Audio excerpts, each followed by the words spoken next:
Win for me is this. I guess like this last week, I've been working on revamping my social media, and the biggest obstacle I've been facing is editing time, and so I wanted to get an editor.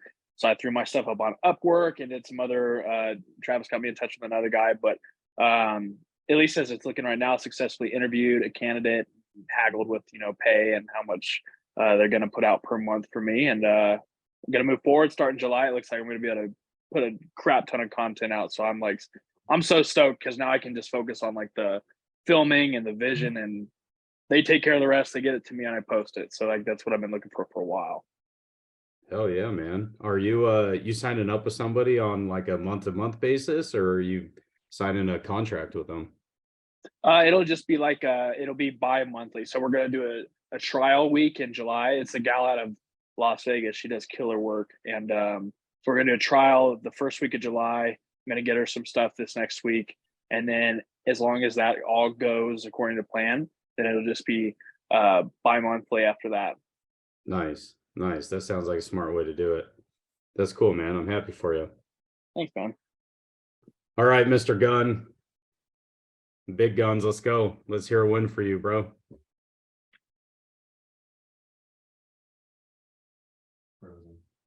Frozen, or you're muted.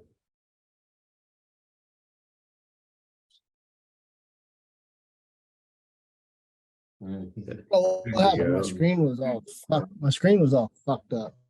There you go. Now, man, just the same old, just crushing it. I guess a win for me would be let's see, what are we almost to July? So 7 months with my win would be 7 months with no alcohol. Nice. Damn, dude. A win for me. Can I ask you what started you down that road? I've just always wanted, ever since I did 75 hard the first time 4 years ago, I've always wanted to go a whole year. And there was no better opportunity than after Arate. When we was in Nashville, I didn't even drink.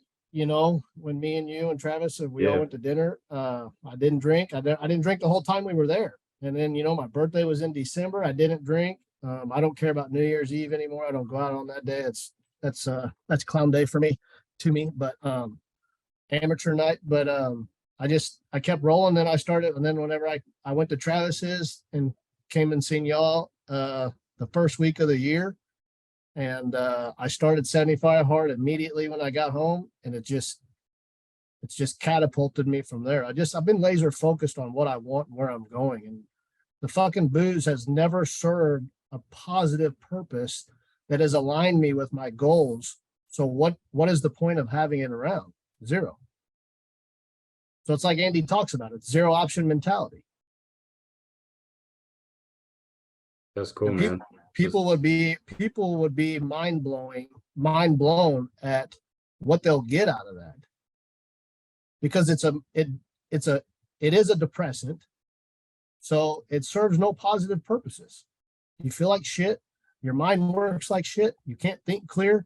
You can't treat your customers at the top level that they all need to be treated whenever you're fuzzy and blurry in your mind. And alcohol does that to you. Fact. Yeah, that's for sure.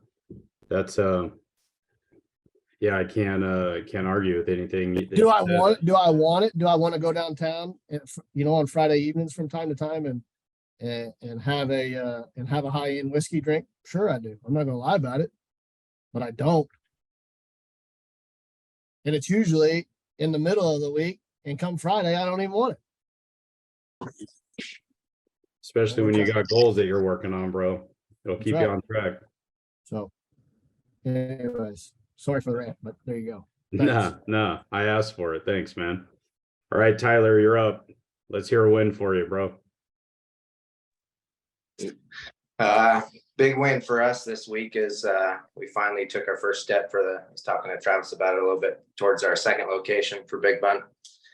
We've had a lot of fear holding us back probably, and just got into the grind of the day-to-day, so we haven't put that much work into it, but we finally took that step, and we're design team working on kitchen design for us, and we're deep into it. We're ready to go for the second location. So that was a huge win for us. So what would you say helped you make that step and make that decision to do it? If you were being held back, what stopped holding you back and allowed you to do that? Probably our team at the restaurant. They're such a great crew, and they have bought into what we do there so much that it's like every week they're asking us, well, what about the second location? What are we doing? Just that push from them and the ownership, and that it's all on us to create the opportunities for them. So putting that and just pushing forward. So you felt all the peer pressure and you finally said, let's do it. Yeah, but that's good. Sometimes you need that push. Yeah, that's for sure. Yeah, getting pushed out of that nest isn't always a bad thing. You either fly or you don't. But year-over-year sales on? What's that? Asking what is year-over-year sales on? What are your year-over-year sales right now? We are, I think we just crossed over 1.6 million. Damn, that's quite the nest to get pushed out of. What's he gonna do? What are you gonna do this year? We'll do over 3. Hell yeah. Yeah. Last month was the best month we ever had, and we weren't even there that much, so it just blew us away. We're used to being in there and grinding, but we weren't even there that much, and we did 320 grand last month. Heck yeah, that second location is going to be easy peasy, baby. Yeah. You already got one running without you. I can vouch for your people, bro. I've been there twice this month. They're cooking. They're putting it out quick, man.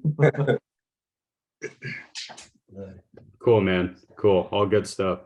All right. Next up, Scott. Scott, let's hear a win from you, man. You're muted, brother. Almost. Can you hear me? Yes, sir. I had a really good conversation with a guy that I haven't talked to for several years. We probably spent about an hour on the phone late Sunday night, talking about old times and where are you and how your kids, how's the wife, what are you up to? It was needed. I've been thinking about the guy for a while, and he'd been thinking about me, just wondering what's going on. And so he called and we caught up. It kind of was a highlight of the weekend, and I'm still riding the high from it. That's cool, man. I've wondered since then, like, who else have I, friends from 5 years ago or 10 years ago or last year, who else do I need to call and just say hi to and see what happens? Yeah. So any names start popping up? Yeah, lots of names of guys we knew. And he went to high school at Bora. I went to Meridian. So there was a lot of, hey, whatever happened to that one guy, or remember that one girl, or, you dated that one girl, whatever happened to her. It was just kind of a walk down memory lane, and good to reconnect. So why do you think that was such a high for you? I've been fairly antisocial lately. My wife and I are charter members of the Antisocial Social Club sometimes. So I think it was good for me to get out and talk with a guy. And I don't know, it was just good. It was just really wholesome, felt good. It was good. Cool. I felt loved. It was good to feel loved. That's what it was. There it is. Whoop, there it is. That's cool. That's cool, Scott. All right, Shad, you're up, brother. I'm coming in late. I apologize. Driving back from a call and just barely got service. So I am caught up enough to know that you're asking for wins. So just been picking up a lot of new clients lately. A lot of my existing clients are asking me to do more, which is also a major positive. It's been a good month. Everything's just kind of fallen into place, and I'm ready for it. So that's good. All good, man. All right, Des, are you with us? I know your camera's off. Can you got a share to win or a Hey, Wayne, can you share with us? Yeah, so I mean, I have, well, business related, so I am driving right now, and anyways, but I would say for a business win, leads have just been picking up quite a bit more just leading into the summertime. People obviously want to buy homes more and stuff, so that's been really, really nice, just because I was kind of concerned about business in general with savings just starting to dwindle, and I hate feeling like not secure in that. So that's been like super, super nice. I've gotten a few under contract in the last like few weeks, so that's been like pretty solid. Personal win, just last week actually, I just signed up for like the Big Brothers Big Sisters. I don't know if you guys are very familiar with that, but I've been wanting to do it for like the last year, and I've been in communication with the ladies so closely, and I've just like never pulled the trigger and completed the trainings and everything. So I just finished up like all the paperwork and all of that. So I'm just excited. More so I feel like getting together with, I mean, I don't know what kiddos exactly will be involved in like the program and who I'll end up getting picked with, but most of the time kids I feel like are in that program because they don't have like everything they need, even like emotionally at times. And that's why a kid gets placed into some of these programs. And I used to help out at like foster kids camps throughout the summer. I did it a few years back. But I just, love being able to be that person to make that huge impact in kids' lives. And so I'm really excited to kind of get started with that. So that was a pretty cool win. So why kids, Des? I feel like when I was a child, I feel like I needed those people in my life that weren't my family, because like my parents, they worked a lot and tried to love on me as much as they really could. But I feel like a lot of people that made such huge impacts in my life were, camp leaders or people at my church that like helped out with the youth group or whatever it was. And I feel like I needed those people so much. And then when I first started helping out at like the kids group at my church, like years ago, I started to like really realize like, whoa, this is such a passion of mine, because I feel like the impact that I'm already making on these kids when they're, 8, 9, 10, and then they get into the youth group where they're like high school and they're getting into trouble and all these things. Like, I have such amazing advice to give to these kiddos because I've been through that.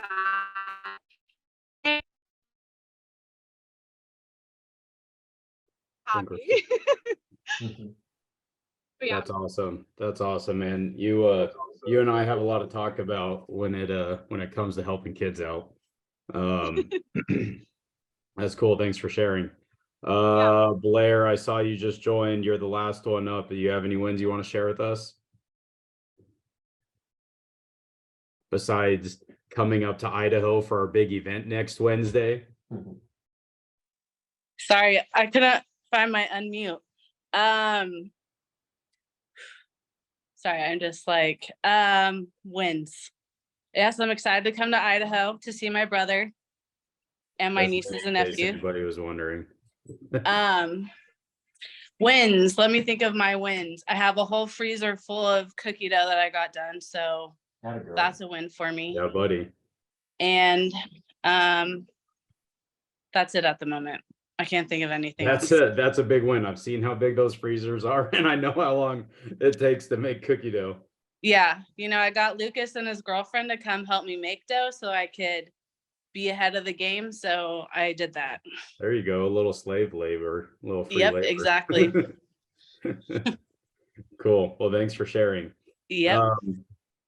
So tonight we're gonna be talking to Chase, and I want to get right into the meat of what Chase is all about. And he made a post the other night, and I shared it on my Instagram, and the post said, "Purpose is bullshit."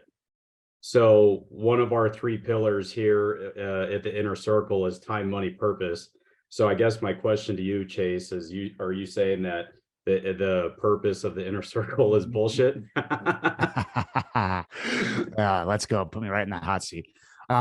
If it works, I'd like to read the tiles of the post for some context and then get into this. Please do. Yeah, I got it pulled up right here. And the first tile said, "The search for purpose," in quotes, "is bullshit."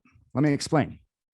So many well-meaning self-development practices, books, coaches, and mentors will tell you, you need to find your purpose. Here's the thing about that, though. Most people are so absolutely disconnected from themselves that any purpose they select will be created by the narratives of outside forces, what they were told they should value. And of course, self-help books still sell like hotcakes because you've got millions of people reading them who have yet to truly get in touch with themselves and be able to hear what their heart actually wants. So before trying to develop a purpose, what if you shed the expectations of others, the stories you were taught about what success means, and were able to truly know your most authentic self? Because I believe for most, purposes will come and go with seasons. Businesses, family, fun, these things wax and wane. What is it that you want to feel in life and who you want to be is an add-on to that one. I believe what most are actually chasing when seeking a purpose is a connection to and relationship with their highest, most authentic self. And once you cultivate this, you know in your gut and your heart whether a decision is the right one for you. Ditch the self-help books and gurus who tell you to seek your purpose before you've found yourself. Clear your old stories, take back control of your narrative, and watch yourself just trip, fall, and land, in quotes, into opportunities that are a perfect fit. In closing, ditch the search for purpose, cultivate an intimate relationship with yourself, and say yes to opportunity. So, I believe, and somebody actually got my comments and said, so can the ultimate purpose actually be getting to know your most authentic self? I'm like, yeah, totally. Except for if I had taken that kind of middle of the road stance on Instagram, nobody would have read it. So we stopped to scroll hard with the purpose is bullshit. And it can be this, with the books, and it's like, what's your purpose? What's your purpose? What's your purpose? Before we actually look inside ourselves. And it can be this add on to the, well, I need the degree, the house, the job, the family, and the kids. And I was told these would all make me happy. I was told finding a purpose would make me happy. What's my purpose? And we can find stuff that makes us feel good. And I'm a big, big, big, giant advocate for getting in touch with ourselves first. Get our head, our heart, and our gut aligned. Heart coherence is a real thing. I mean, it's not just like Gaia TV science. It's like Stanford University science that our heart puts out a field that's measurable from 3 feet away. And if you're doing things that are more in line with what you want to do and you've cleared out your old stuff, well, you're going to be able to tap into that ultimate purpose. You got to unpack that, bro. That was deep. Walk me through that again. The heart coherence. Oh yeah. Heart coherence. Yeah. Let's go. So anybody who's dabbled with Joe Dispenza has heard him talk about this, and he seems still a little woo for some people. Heart coherence is literally, and this sounds new agey, right? It's not. It's Stanford University science has recognized this. It's like I said, it's not just like Gaia TV. Our heart puts out an energetic field that is measurable 3 feet outside of it. Whether it goes further than that, who knows? Think about mothers whose sons are killed in combat and they know before they find out because they just feel it, right? So this heart coherence, it was studied in kids who are taking tests, and they had kids, two groups. They both took the test, and one was put in a state of kind of stress and anxiety, and they both took the test there. Then they had them retake it. One, they gave practices to downregulate their heart. And it can be as simple as taking a deep breath, going to gratitude, exhaling. It can be that simple. And you get your heart coherence to be more in line with yourself and your body. And that group did better when they retook the test. So when we take that out to things like the search for purpose, well, if we're just breathing's up in our throat and we're not really in touch with ourselves or our heart, well, now we're just chasing all these things that we see these billionaire, millionaire accounts post on Instagram because we think that they're happy. And Money and fitness are two things that people chase because they think they're going to feel how fit or rich people feel when they get there. And really, some of those people have the same dog shit stories running in their head. So Golly. that's the long-winded answer. No. It wasn't long-winded at all. That's incredible flow.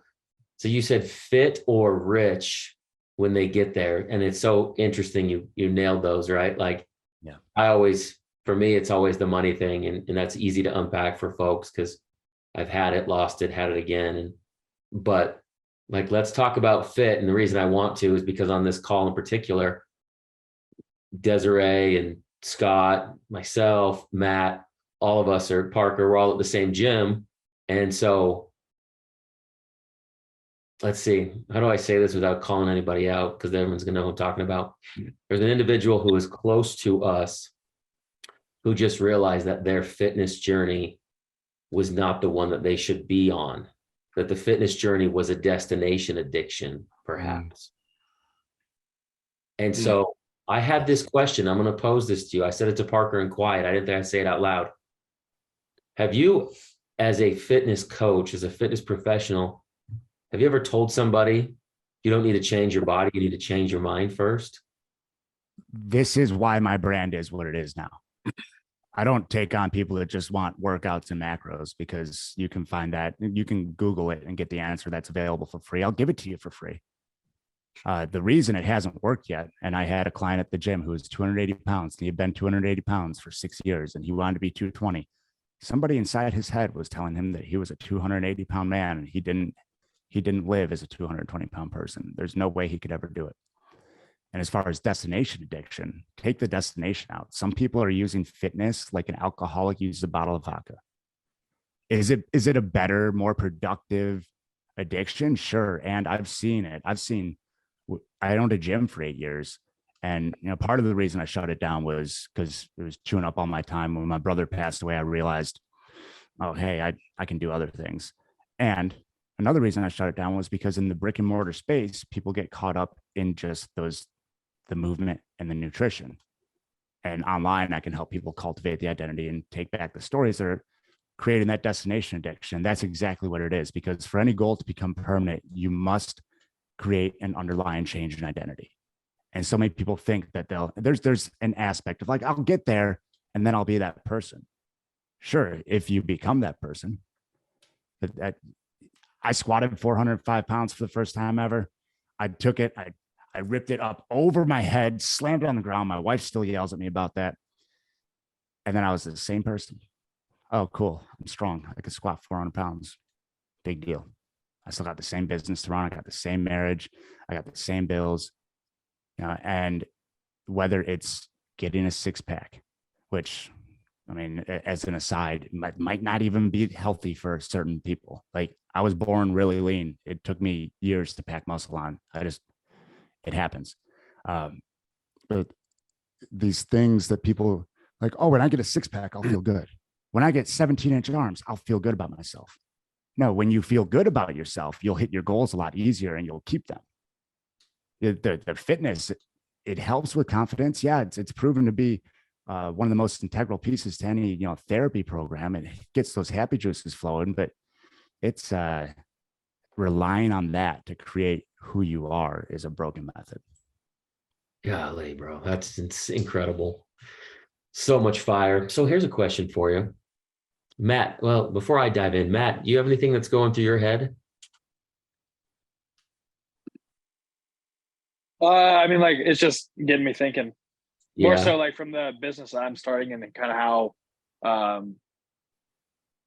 I think that's like almost like the dilemma that I see too. It's like it is the same thing over and over. People want to achieve these physique results. And as someone who's been, like, I would say I've been fit for a good portion of my life. I remember working in a nutrition shop and I would have people come in and they would have like this, just the look in their eyes, they'd be like, hey, like, I used to look like you know what I mean? Like, and it was like, they were trying to get back to that. And I was like, I remember a few of them, I wanted to be like, I'm here and I'm working in a nutrition shop. It's not going to like change your life. I promise, Yep. But you just felt for them like they were just searching for something else. And so I think that fitness has like the power and that's why I'm in it, and that's why I want to continue to be in it. But I do think that there has to be something kind of like you're saying, Chase, that it's not just macros and then workout plan, because there's so much more to it. I like to say that fitness is a phenomenal gateway drug to personal development. Like it's an integral piece. I've been in the gym since I was 12 years old. You know, Lifetime Fitness near me. You need to be 12 years old to use the weight room upstairs. And I was sprinting up those stairs because I was skin and bones and had a big head. I got told I looked like I had cancer when I was in 8th grade, even after I started lifting for about a year. So yeah, that's how skinny and unbalanced Chase was. You talk about people to reference your, I used to look like that. I used to do this. I had one client at the gym who he was there, and the story run through his head was, I used to be able to play soccer. He played collegiate soccer. He was an animal. And then he blew his knee out, messed his ankle up. He had a family, and he would go try and play pickup games, and he just couldn't play the same way he could before. And he had this story run through his head. And because of that, he would go and okay, well, I guess I can enjoy myself socializing. And then he would start drinking more. And we already heard some on alcohol today. And I'll leave that rabbit hole for another venue. And Huberman Lab, if any of y'all have yet to check out his episode on alcohol, you want to blow your brain wide open on that one. But when we managed to flip his story from, oh, I used to be a soccer player, to I am a husband, I am a father, I am a provider, guess what? Dude dropped like 10 pounds. He got stronger. He started enjoying his workouts more. I've seen it time and time again. When we clear stuff in people's subconscious, when we clear the stories that they're holding on to. I had one individual. We worked a really gnarly story about physical abuse from his father when he was a kid. And as we're working it, he could feel his upper back like cracking and popping. He did CrossFit, so overhead squatting is the thing. Dude couldn't overhead squat before this. The next week, he was overhead squatting below parallel because the body keeps the score. Trauma, physical, emotional, mental trauma is stored in your tissue. And when we talk about fitness, clearing that stuff is more and more an integral piece of it. Man, the body keeps score. Isn't that the truth, brother? That is the truth. Tell us, Scott. I'll be 40 next year, and the body don't lie. You know, Scott, talk about. Go ahead. I just want to tell you that 78% of the reason I go to the gym is just to prove to my wife that I am the man that I say I am. I love it. And that's when actions line up with words, that's big. You know, Scott, you brought up 40, and I wanted to, when you were talking, this stat came up. I don't know if it's been shared here. Men above 40 have less than one friend on average that they can talk to about something serious. So what you're doing, reaching out to people, that's huge, man. That's massive. So kudos to you. That's very cool. Thanks. Hey, can I go back to what you're saying about how the heart has a 3-foot radius of emitting a certain emotion or a certain feeling? Please. So that's got to be a two-way deal, right? Your heart's putting out that 3-foot emotion, that 3-foot radar. How can you perceive what somebody's heart radar is putting out? How do you learn to do that better? By that phenomenal question. And you just teed up some of my favorite subject matter. So in 1665, a physicist in London was laying sick in his bed. And because he was so sick, he was toying with his timepieces, his grandfather clocks. And he noticed no matter where he set them, he had 2 in his room, they would swing in unison after a while. And he took it to the Ministry of Science, or whatever they called it back then. He got laughed out of the room. In recent decades, it's been proven that he was on to the law of entrainment. Those grandfather clocks were communicating through tiny vibrations in their wooden housing. Heart coherence is the same thing. Now, grandfather clocks, if you put a bunch of them in a shop with one very large one, they all fall in sync with the large grandfather clock. So how can we best bring the energy we want to in the room, and how can we be observant of others' energy? Become the biggest grandfather clock in the room, because there's another aspect to this, and it's the 3 degrees of influence. your habits, your actions, your beliefs, your everything are contagious to your friends, forward and backward, except for I'm of the belief that that backward is less contagious if you're the biggest grandfather clock 3 circles out. Because then you get to, if you have developed yourself as that innate leader. By the way, the word genius comes from innate knowing. We all have a genius in us. So to answer your question directly, how do we, thank you, Shad. To answer your question directly, how do we pick up on others?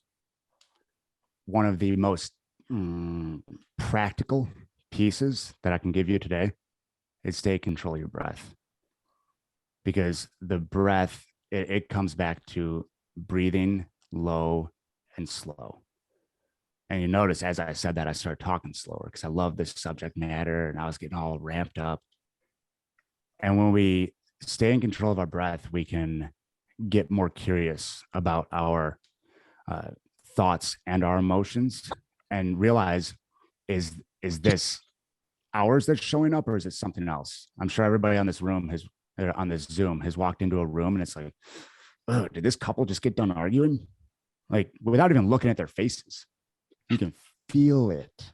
There is science that proves that sound imprints on drywall behind paint. So if vibrations have been proven to imprint in drywall behind paint, then the vibrations of our heart can imprint on the things around us. And the best way to get in tune with others is to stop worrying about others and become the biggest grandfather clock in the room. Focus on your own, clear out your own stuff. And we're circling right back around to why I do the work I do. The word abracadabra comes from the ancient Aramaic for with my word I create.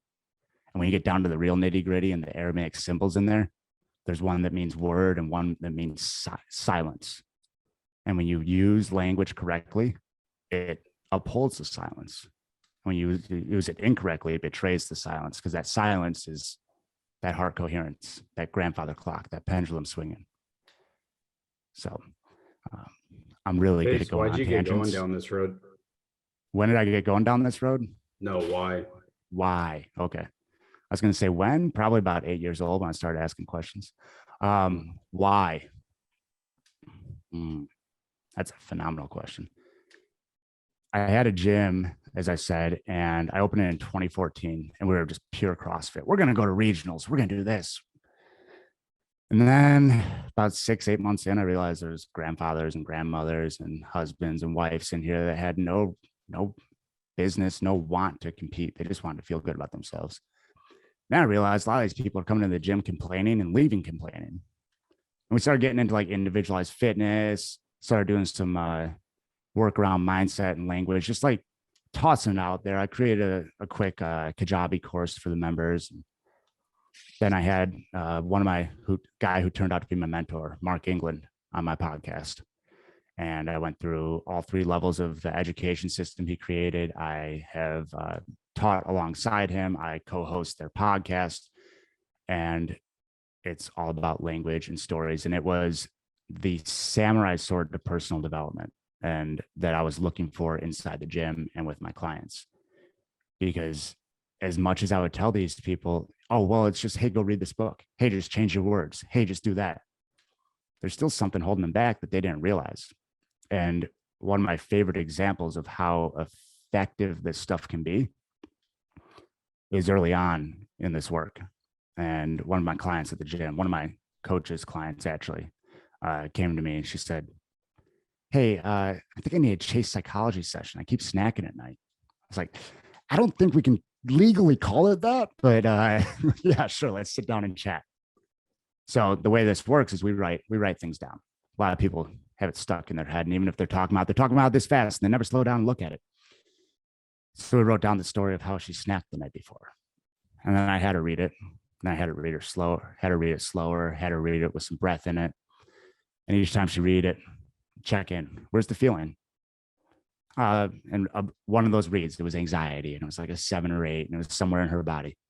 And it's the magic question. Cool. When's the earliest time you remember feeling that anxiety is 7 or 8 somewhere in your body? And it's every time, 99.999% of the time that I ask that question, it's like a light bulb goes off. It's like, oh, and for her, it was 7th grade when my mom was pressuring me to have a certain body type at cheerleading to make the team. And yeah, that's why I got into this work. This one really solidified it. So I was like, oh, this is probably like the 10th session I did. I'm creeping up over 500 hours of this now. And we worked that story. And over the next couple months, she dropped the weight that she was looking to drop finally, because we cleared the stuck thing that was in her subconscious, telling her, hey, when you feel anxious, you snack. And personal development. There are so many ways to skin a cat. I mean, you talk about your subconscious, change your language, reclaim your story, and you can create yourself as the biggest grandfather clock, 3 circles forward and backward. So I'm glad you brought up the grandfather clock again, because that leads me to my next question. Before we can even be the grandfather clock, from what I'm hearing from you, is that we need to figure out what our identity is, or maybe we need to change what our identity is. Is that accurate?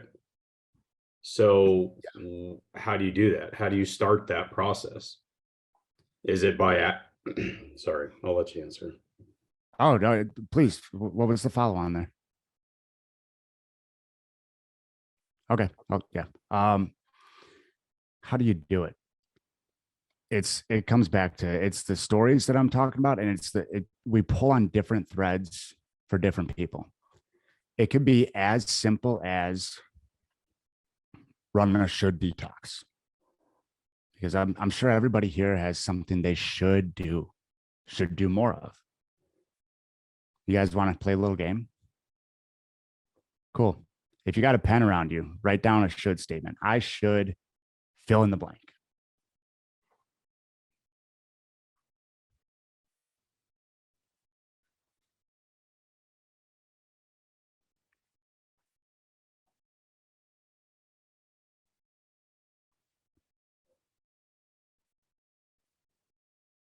Anybody got one they want to share?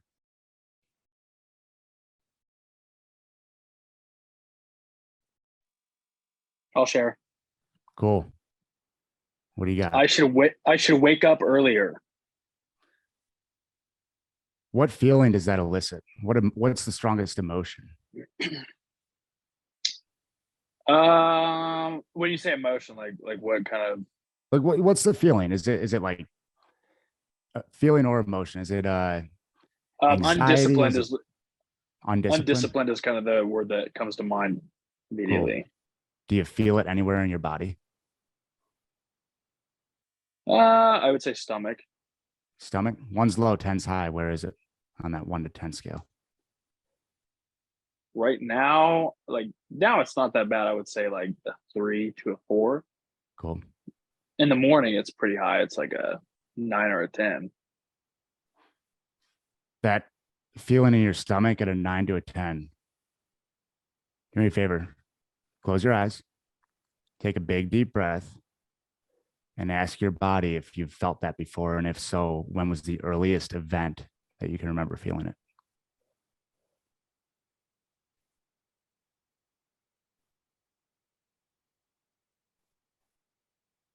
I don't know if I have an answer at the moment. I'd have to think about it for a second. Yeah. Yeah. And oftentimes, so everybody's aware, when I run this one in groups with people that don't know what this work is, there can be this little subconscious. Our subconscious has an almost autoimmune disorder of like, no, I don't want to go there. So there might be something there might not. And usually one-on-one, it's like, oh yeah, it might actually be this thing. So I appreciate you playing along. You ready for the next step on this one? Yeah. Cool. Switch and everybody do this. Cross out the should and write could.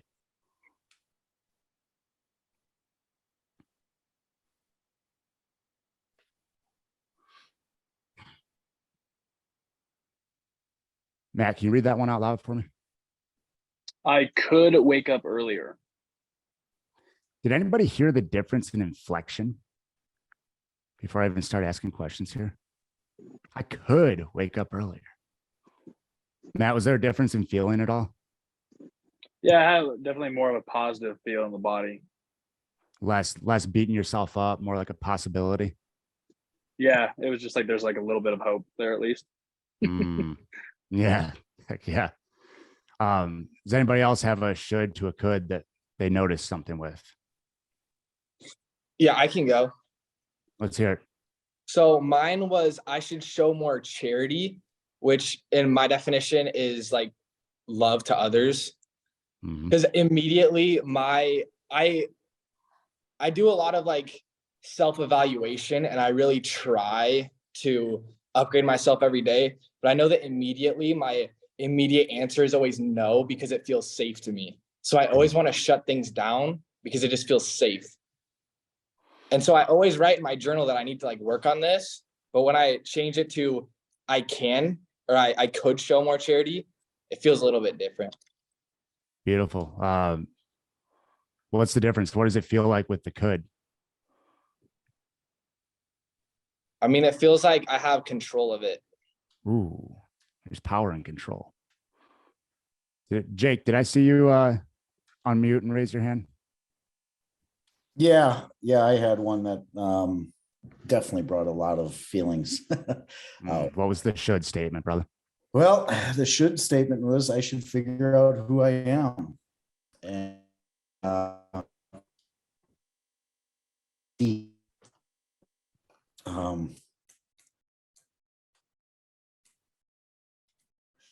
yeah, that's a tough one. That one's it gets me in the throat and in my gut. One's low, 10's high. Where's that feeling on the 1 to 10 scale, throat and gut?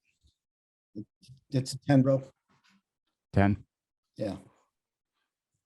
You don't need to tell us if there is an event or what the event is. And have you asked yourself that 10 in your throat and your gut, if there's an earliest time you can remember feeling that? Everybody see that breath? Yeah, it's definitely my childhood, my upbringing. Cool. Is there a specific memory that comes up?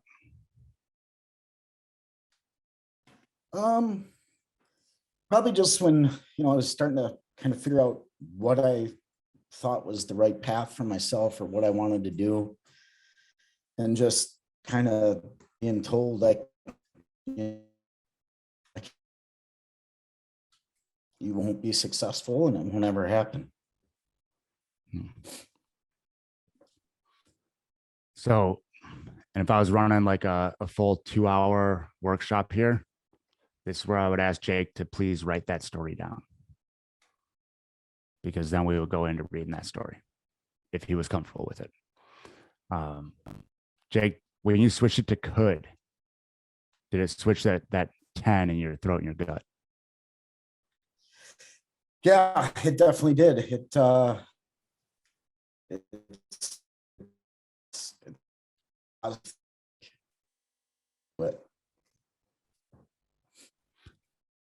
You broke up there. Where'd it go if it was at a 10? Well, I mean, it went back up to a 10 when we were talking about it, but when I wrote it down, when you asked us to switch out that word and write down could, it went down to it like a 1. It was like I felt good. I was like, yeah, I can figure out who I am. Beautiful. And a couple of you have said can. You have naturally jumped to the next step in this, which is switch the could to a can. So that's beautiful. Now, and Jake, man, exactly what Travis said, like to jump in when you have a 10 out of 10 on a Zoom call with other people on here, like animal, absolute gangster, dude. So thank you for leaning in. Now, so some of y'all have naturally picked up on the can. Your psychic abilities are great. And we'll skip past that now. I can, whatever it was, because add in a because statement. Whatever comes out of your head, write down I can, put whatever your should statement was, because. And while you're writing that, I'll give you the power because. There's a social psychologist that did a study back in like the 70s or 80s. It was like copy machine lines. So it dates it a bit. And They would walk up and say, "Hey, can I cut in line to make a copy?" And people are nice. 64% of the time, people said yes. Then they said, "Can I cut in line to make a copy because I'm late for a meeting, because I need to pick my kids up from soccer, because I really got to go to the bathroom." If they added a because, it went up to 96% of the time. Now, they got a little silly with it. They said, "Can I cut in line to make a copy because I need to make a copy?" Like, of course you do. You're asking me to cut in line at the copy machine. They still got allowed to cut in line 94% of the time. Anchoring a statement with because, if it has that much power for others, bringing it back to ourselves, it has massive power for us. So I can because. Three gentlemen that were reading, anybody want to read their "I can because" out loud? Yeah, I can. Sure. So mine was, I can show more charity because charity has been shown unto me. How's that? How is that different from your original should statement? How's the difference in feeling and vibe, if you will?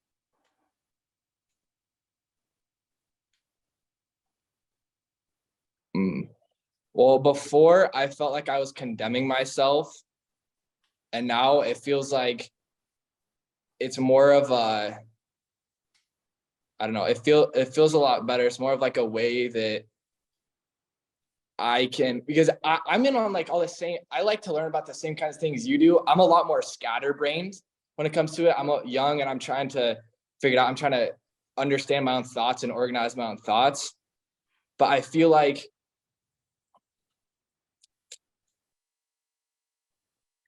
it just feels a lot more like, in the same way that I am able to show the love because it's been shown unto me, and I want to be able to magnify that because I want to do good. And so it's more like an empowering feeling as less of a condemning feeling. There's a little bit of a difference between empowering and condemning. That's awesome, brother. Thank you for sharing. Matt, do you have an "I can because"? Yeah. So I actually changed it. Cool. And there's a reason for it. But I said, I can wake up earlier because I'll figure out how to. And that's just because at the place in my life, I'm definitely gaining confidence in like this whole entrepreneurial game. And it's instead of just limiting myself and being like, oh, that's for different people, I'm definitely getting into that mindset. Well, I am in that mindset where it's like, no, I'll figure out how to do this thing. So if waking up earlier is part of that journey, then then I'm going to do it. Might take a while. Might take switching up some things, but I'm going to figure it out. So I don't have what time do you wake up right now? It's just all over the place. It could be like 6, it could be 10, depending on the night before. What time do you go to sleep? 1 o'clock. Come from the restaurant industry, so I'm on that bartender grind. Okay, so you're still in the restaurant industry? Yeah, two times a week. Okay, cool. What do you do to downregulate when you get home? Do you have any sort of nighttime routine? No, that's definitely the thing that's missing the most. Cool. So many people want to start with the morning. I like to look and anchor it at the night. So a couple of just take it for what it's worth. Down regulation before bed is massive. I know I'd imagine everybody on this call has heard about cutting screens out before bed. One of my non-negotiables is sitting and breathing, meditation for like 10 minutes before bed until I'm yawning. So many of us want to try and go 100 miles an hour and then slam into a brick wall and wonder why we're still exhausted when we woke up. Yeah, meditation is key. It's even if I was up till 1 a.m. coming back from a wedding, it happened this weekend.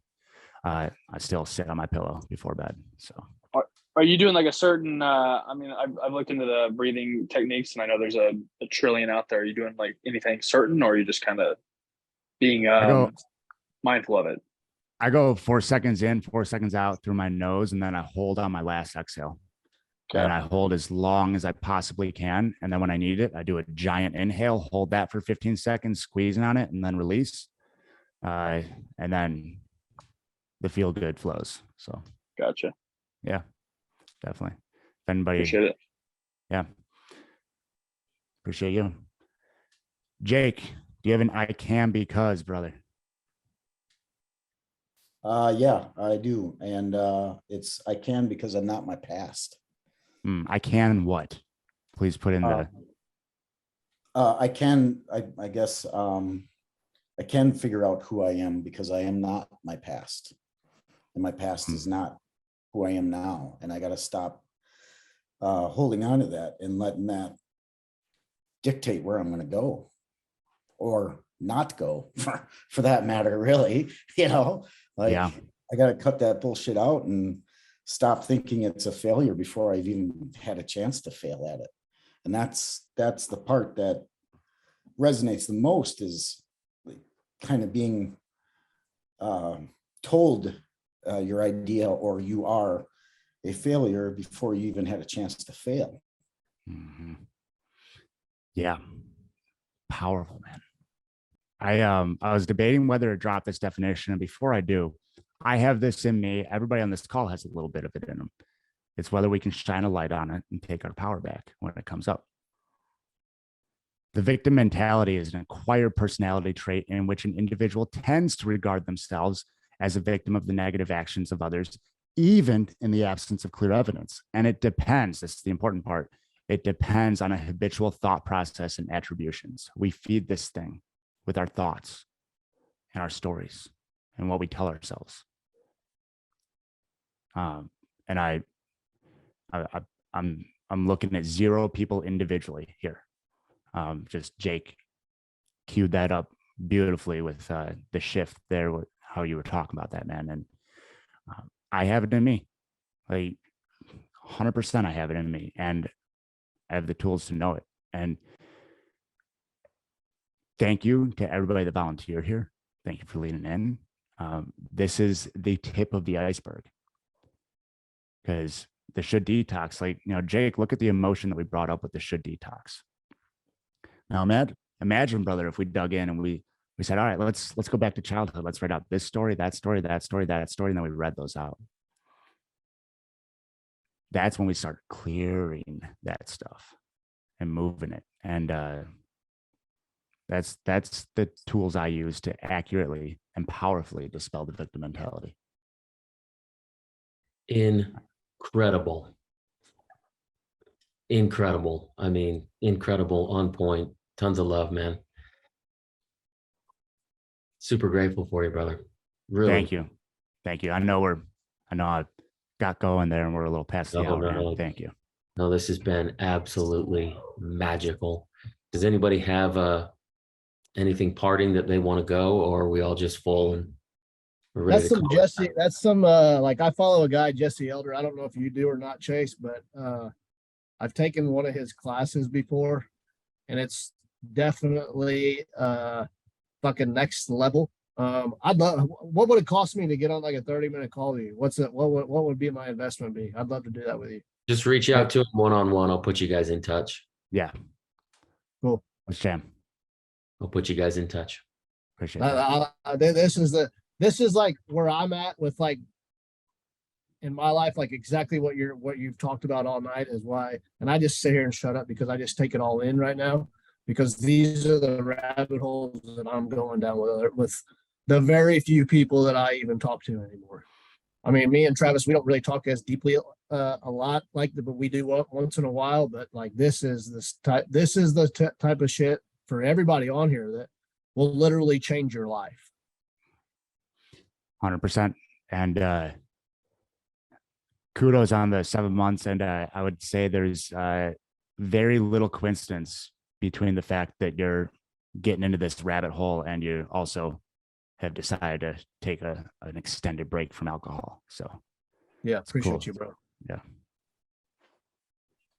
I'll put everybody in touch with Chase. I appreciate you very much. Thank you. I hope we can continue to keep in touch and support you, and in the very near future. Chase, if you want to put in the chat how you'd like people to get in touch with you, the easiest. Obviously, everybody will follow you on Instagram, but if you've got a number or an email. Yeah. And then shoot me Shoot me a text, guys. Anybody from this call? I'll drop my number here.